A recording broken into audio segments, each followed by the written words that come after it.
NFL football's back. We are back, baby. Are you kidding me? Are you kidding me? It is electric in here. The vibes are immaculate, boys. There's not going to be one Sunday without NFL football until February. We're back! How are we not excited? In less than 24 hours, at least from when you're seeing this video, we will be kicking off the season with the Tampa Bay Buccaneers, Super Bowl champs, versus the Dallas Cowboys. But before I jump into things, you know how we run things. I am jimmykeough, and welcome to Pre-Sort Sports. This NFL season will be different than the last. We will kind of chop it up. Last season, we kind of ran through every single game, and that was tiring. We're not going to do that anymore. 3 videos a week. 1, talking about the 3 best games of the season. Of the week, not the season. 3 best games of the week. Second one, we will talk about fantasy football you already know. And then we will talk about the picks. The picks as in the spreads, the sports betting. How can you not love this season? How can you not love football? I'm excited, man, because on Sunday, I don't know what you guys do on Sunday. I work. That's my only day off is Sunday. I work all week long. Sunday is my only day off. I'm going to be sitting on that couch from fucking 1 p.m. till at night, till 12 a.m. I don't care what's happening in the world. I'm sitting there watching football. But let me not ramble. Let's get into my version of the 3 best games of the week. My version. Now, yes, your version will have your favorite team in it. Unfortunately, mine won't because mine stinks. But I personally think these are the 3 best games to watch. Like exciting back and forth action. Back and forth. And let's just start off with Thursday night football. Buccaneers versus Cowboys. This game will be immaculate because Tom is finally in front of the fans in Tampa Bay. And, are you kidding me? Dak Prescott, from broken ankle, rags to riches, here we go. He's going to be dotting up out there on Thursday night. But we'll talk about these key injuries real quick. Zach Martin, offensive lineman. Now, he is the heart and soul of that offense, allegedly, according to Ezekiel Elliott. And I'm sure a lot of them feel like that way. He is just an established veteran. He is a beast. He is one of the best, if not the best, offensive lineman in the league. And he has COVID. Now, I was watching, NFL Network, and they were talking about how, if he tests negative today and tests negative tomorrow, since he's fully vaccinated, blah, blah, blah, blah, blah, blah, blah. Unfortunately, to me, I hope he's in the game. Better game, better players, how it's going to go. But I don't think he will make it. Hopefully he will. Hopefully I'm wrong. Hopefully this is a cold take. But make it along the lines. He's not going to die. Just not going to be able to play this week. But, hopefully he gets over it. T's and P's of him. But will this affect the Cowboys? Their running game hasn't been really too much. Ezekiel Elliott has been underwhelming these past couple years. Ever since his rookie season, he went off. He's been kind of underwhelming. Will this hurt him? Who knows? Against that Bucs defensive line that is just disgusting. But you know what? Not only that, we're gonna go to the Bucs. A lot of Bucs, a lot of practice squad, injuries and a lot of third string, second string injuries. Irrelevant. Chris Godwin just went under, questionable because he had a quad issue. But as of today at 3:30 p.m., which is today is Wednesday, September 8th, he is now healthy. Now, is that concerning because, he had a quad issue? But, it's the beginning of the season. Players are getting back into the vibe. Cramps happen. I'm not too worried about this. But all I know is that's going to hurt this Cowboys defense. Struggling defense. Last year, they were absolutely dog shit, okay? They were the worst defense, they were one of the worst, if not the worst defense in the league, letting like 20 points on them a game easily. This is scary considering if I'm a Cowboys defenseman, I am scared because I have Mike Evans lining up, I have Chris Godwin, I have Antonio Brown, I have Leonard Fournette in the backfield, along with Rojo, Ronald Jones, and leading them, I have Tom fucking Brady. Now, it's not going to be an easy win. If they do win, it won't be easy for the Dallas Cowboys. But a lot of people are rooting their side, you know. With the spread being -8, it's obviously leaning in the Bucs' favor, -8. They got them winning by a touchdown and a point.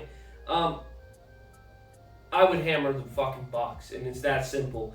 With the whole new defense, the Bucs are just going to be the Bucs, man. They're going to be the same. Tom Brady says he's feeling better than ever. You know, even with Chris Godwin now, he was questionable, but now he's going to be back. It's not going to be. Now, I'm not going to say it won't be close at first because, you know, morning jitters. Even Tom said he has nerves for this season. So, you know, beginning they're gonna have jitters. You know, I think Tampa Bay is just gonna second half just let the steeples out of what do they call it? Out of the pen? Out of the hail? I don't know. They're gonna let the horses out of the steeple. There you go. Horses out of the steeple. They're just gonna run all over them. Obviously, I got the Bucs this game, and give me the Bucs and the spread. It's that simple. Tampa Bay is Tampa Bay. Now, yes, this is week 1, and everything I say could be irrelevant because guess what? The Bucs could fucking stink. Wow, it's crazy. That's just amazing about NFL football. You could win a Super Bowl and then fucking suck the next year, like the Eagles. But moving on to game number 2, and now this is my favorite game, second favorite game of the week, because I think this is going to be a lot closer than what people are thinking. I'm talking about the Chiefs and the Browns. Now, we got key injuries here because the Chiefs, now these are injuries as in questionable. Questionable players that will affect the game. Clyde Edwards-Helaire.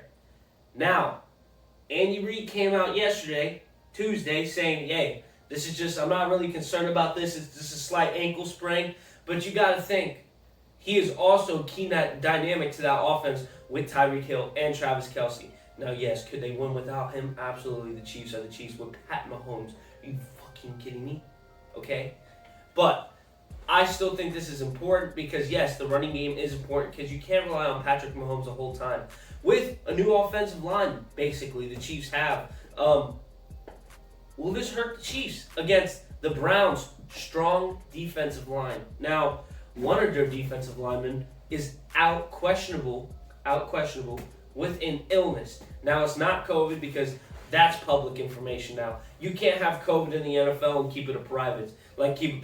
That's fucking out in the open. You're done. They know if you're vaccinated and they know if you got COVID. So obviously this might be a fucking sinus infection or something strep throat. We don't know, but he's out with the illness, and that was today. So there's no clear, answer if he's going to be coming back. But that will definitely hurt the Browns, especially trying to get pressure on Patrick Mahomes, because when you get pressure on Patrick Mahomes, he crumbles and can't score a touchdown a la the Super Bowl. But, like I said, I think this game's going to be a lot closer than everyone thinks. The spread is -6 to the Chiefs. The Browns covering 6 points. They think they might lose by a field goal, they lose by a touchdown or 2 field goals. Honestly, to me, man, I think this is going to be a lot. I think it's going to come down to a goddamn field goal at the end of the game. Either Harris butt kicker will win, or I don't know who the Browns kicker is because that's irrelevant. But I just feel like it's going to be a lot closer, and I feel like Baker Mayfield is going to put himself not necessarily on the map, but show him, hey, I'm elite too, and I can run this team to the promised land like he did to the playoffs last year. I believe that the Browns will cover. Now, are they going to win? Probably not. I got the Chiefs still winning. I just think the Browns will make this an interesting game, and this will be the second best, if not the best game to watch this week. Other than that, we're moving on to Game 3. Now, Game 3, this is an up toss. It's week 1. We have no idea who's the best teams, who's the worst teams, whose team's going to stink, and all that stuff. We're just going on based off of last year's vibes. And based off of last year's vibes, there was a lot. I could have picked the Bills and the Steelers. I could have picked, Washington and the Los Angeles Chargers. No, I picked the Cardinals and Tennessee, obviously. Key injuries for this game. We got for Tennessee, we got A.J. Brown with the knee. He's been questionable for a knee for about a week and a half. No really new updates on that. Unclear if he's going to start week 1. Also with the knee injury, actually undisclosed, Julio Jones. But again, as of 4 o'clock, came up on my computer, he's healthy. He got upgraded to healthy. He's back in. Now, is that concerning considering Julio Jones is a vet, certified vet, and is he injury prone? Yes.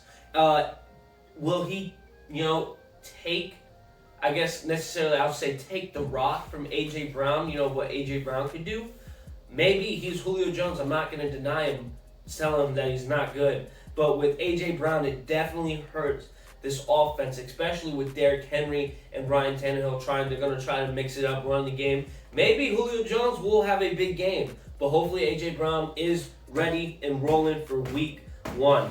But, on the other side, we got wide receivers, man. What's up with all these fucking wide receivers being questionable?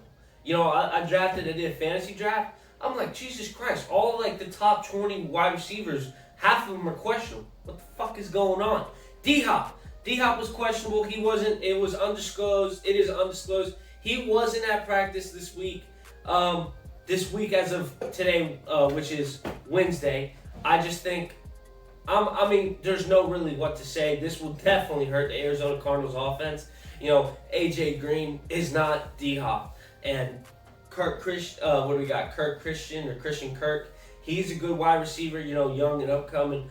I just feel like with D-Hop not there, I got Arizona covered. If D-Hop's not there, I got Arizona covering. But, if D-Hop's not there, I'm so sorry. If D-Hop's not there, Arizona ain't covering. Tennessee's winning this all out. But if D-Hop is there, I got Arizona covering +3. The spread is -3 to Tennessee, which, they went all the way. They didn't go all the way, but they went pretty far in the playoffs last year. I just feel like Arizona is Arizona. Again, it's week 1. Who the fuck knows? This is just based off of what I think.